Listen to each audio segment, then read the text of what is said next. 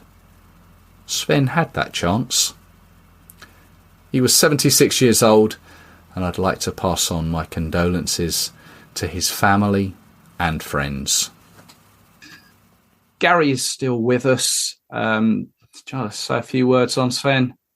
Yeah, I mean, it's very sad, really sad. I mean, for my age, I'm mid-30s, he was a huge chunk of my time watching England as a kid. And arguably, even though we didn't win anything and there was a lot of heartache, he's the one who got me into, really gave me that buzz for going to watch England. You think about the Germany result, the results against Argentina. I think there were a couple in there. So yeah, big miss, bit of a gentleman, bit like a Gareth Southgate, really. Always people spoke highly of him, both on and off the pitch, and it's just very sad, isn't it? Awful. So yeah, rest in peace, Sven, and is a big miss. Gary, thank you very much for your time. It's always good to chat with you. Always good to catch up. Obviously, you do the Channel England over on YouTube. Sunday nights is where we can catch you, and yeah, the videos come thick and fast. I guess now with the Nations League coming up. Yeah, you can find me on YouTube, Channel England Football. Like I said, live stream every Sunday. So yeah, check me out. Hit the subscribe button if you do. Magic. Catch up with you soon. Brilliant. Cheers, mate. Thank you. Thank you very much for tuning in. As always, great to be back. I will be back, as I mentioned at the top of the show, very soon with you, taking a look at the upcoming Nations League games against Ireland and Finland. I hope you can join me for that. Don't forget you can follow the show on social media. Just search Three Lions Podcast. You can find it on Twitter, Facebook, Instagram. You can tune into the show on YouTube as well. And also just quickly mention you can contribute to the show as well. Contribute to the hosting of the Three Lions Podcast. Just head to kofi.com/Three Lions Podcast, ko-fi/Three Lions Podcast. Any contribution is gratefully received. So, yeah, I will catch up with you later on in the week.